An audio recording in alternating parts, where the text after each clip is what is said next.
Minha experiência sagrada e xamânica com o jagube. Jagube é substrato para o preparo da ayahuasca, mas não contém DMT como a raiz original. Mas é um altamente serotonínico e dopamínico. O que seria isso? Ele conecta com neurônios específicos a produção de serotonina e dopamina. Serotonina é dita como o hormônio da satisfação, da alegria, da felicidade física. A dopamina é um hormônio de prazer. Acontece durante os encontros nupciais e também quando você entra em êxtase espiritual. Veja que êxtase, extase, tanto acontece fisicamente como intimamente, de forma espiritual. É um sentimento, ainda está ligado a uma emoção superior que liga a um sentimento búdico. Deus também sente, então não podemos, de modo algum, sermos ranzinzas de ensinar que desejos e satisfazê-los é algo daninho, algo criminoso. Até eu contava a história de um menino que estava já com câncer bem avançado. O pai era policial e o menino dizia: pai, eu quero ser policial. O pai dizia sempre para essa criança: filho, não, você corre inúmeros perigos. O pai passa por muitos riscos. O menino insistia: eu quero ser policial. Certo dia, o pai, tendo esse filho hospitalizado, pede para liberar um dia essa criança, porque ele pedia que o sonho dele era andar numa viatura, trajado de polícia. O pai reluta um pouco, mas concede esse desejo. Colegas ajudam, leva ele numa rota. O que acontece com a criança? A criança começa a partir daquele dia a mostrar melhoras. Então, como assim satisfazer desejos, dependendo de qual for ele, não ajuda? A criança hoje está praticamente sem doença. Uma doença tão grave como o câncer. Melhoras totais. Quando se trata de uma criança, talvez pela pureza, essa concessão de mudança de karma possa que seja viável, porque há uma chance ainda que o adulto não tem de se auto-melhorar. A criança não tem malícia, então não fere a película universal com coisas inúteis. É bem difícil acontecer o mesmo com um mais velho. Então, voltando para a substância, eu faço pequeno uso porque sou muito sensível. Eu já tenho um atavismo com a questão das saídas do corpo. Uso poucas gotas, de 2 a 5 gotas e 50 ml de água, e já me abre percepções. Por exemplo, passei a ter um contato com um ser de alta estirpe.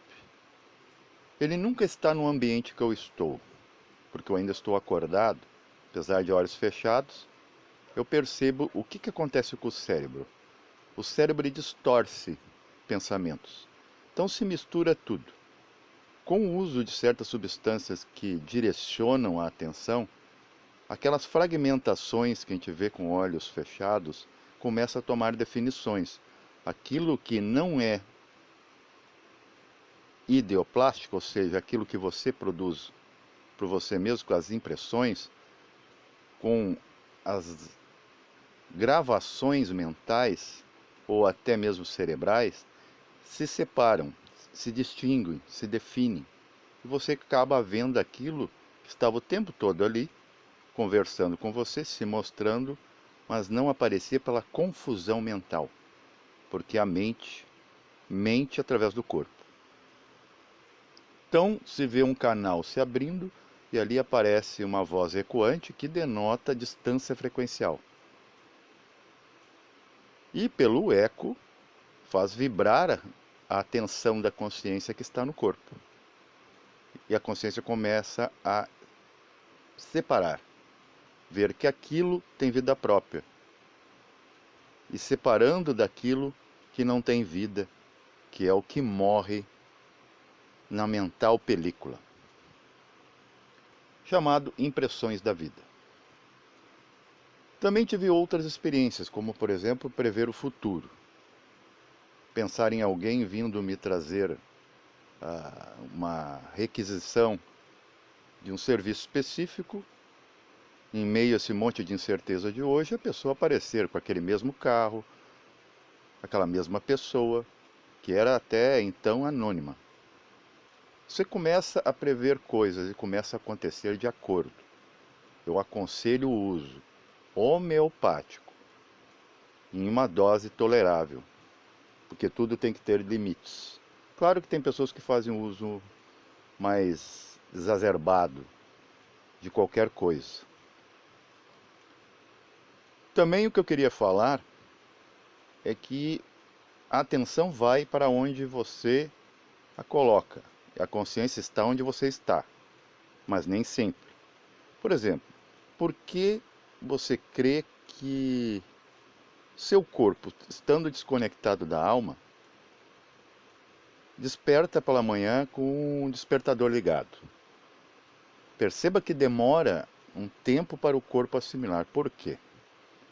Através do ouvido físico, ele vibrando, ele passa um sinal para o chakra da garganta, que passa por sua vez o sinal para o cordão de prata, que liga corpo e alma, e essa vibração produz eletricidade, chegando na alma, no seu costado, a puxando de volta. A alma dá atenção para um corpo que ela tinha esquecido e volta para o corpo. Por isso aquela confusão mental, aquele torpor quando a gente volta, porque a alma está ainda desconecta com o corpo. Tendemos a dar um tapa no despertador para que pare. Tendemos a não acreditar que temos que acordar pela manhã, principalmente agora, em tempos frios. O metabolismo do corpo baixa muito. Também acontece na hora de um aplauso, de um elogio, por isso que procuramos muito isso. Porque mexe com a alma, mas muitas vezes mexe com uma emoção indesejada, que não é qualificada para a sua evolução. Só enaltece aquilo que inclusive atrapalha a evolução. Mas não quer dizer que a emoção seja de toda má. Má no sentido de atrapalhar. Vamos falar também, algo que acontece muito no trabalho xamânico, da pessoa ver a sua própria morte, entrar em encontro com seus agregados psíquicos, aquilo que há dentro de si, que transborda e deve ser regulado, ajustado e, quiçá, dissolvido, que são as más emoções, os maus pensamentos. Mas vamos falar da morte. Por que o ser humano, ele mesmo sabendo que vai morrer, não sabe a data? Sim, ele sabe, 1 segundo antes de morrer. 1 segundo antes de acontecer. Então, não adianta muito, mas isso é uma mecânica da natureza. Porque se você saber muito antes, mas há exceções, que daí você pode tomar, dependendo da sua meritocracia, daquilo que você batalhou no corpo para dar consciência a ele, para esses átomos que o constituem, para devolver para a Terra, e a Terra um dia se tornar uma estrela. Não é você não que vai se tornar uma purpurina cósmica ou humana. No exato momento que vai acontecer a morte, na verdade 1 segundo antes, que é um segundo cósmico, é pressentido o perigo. Só que como de um plano para o outro, o plano físico é muito denso, aqui as coisas chegam muito tardiamente. Nos outros planos onde a alma vibra, é muito mais eletricidade, muito mais espaço de onda. Nesse espaçamento há espaço, vamos dizer assim, para que a vibração seja mais intensa. Então não é que você não preveia, como você não preveia o futuro. O futuro está acontecendo, passado, presente, futuro é um momento só. O que dá a sensação de mudança é seu movimento, porque você tem corpos. Então vem sim, sempre, está sempre conversando contigo a consciência do tudo. Porém, a distância frequencial, a resistência que a onda tem que passar para chegar aqui na cadeia neuronal é que atrapalha esse percurso. Tarda a tudo. Mas você sabe sim. Só que não vai adiantar. Você, no dia em que acontecer algo, você saberá. Há pessoas, inclusive, que preveem sua própria morte 1 semana antes, mas é pessoas que têm ampla consciência, já estão captando o tempo do não tempo, da eternidade. Um exemplo é Ademar Ramos, ligado à consciência cósmica e à eubiose. Se você ver no YouTube a história que a família liberou lá, você vai ver que é um caso ímpar. Ele fala da morte 1 semana antes de morrer, como se já tivesse se programando, preparado. E Ademar Ramos não fazia uso do sacro xamanismo, das suas ritualísticas, mas respeitava. Ele entendia como funcionava. Então perceba que tudo fere a consciência. Alguém chamar uma mulher de linda, um homem de ai que homão, isso fere um tipo específico de emoção. Há uma descarga elétrica invisível na alma. Só que naquele ponto aonde talvez não deveria ser acionado. Seria como num exame médico, onde o médico toca, você dizer ai, né? Onde há sensibilidade a alguma coisa errada.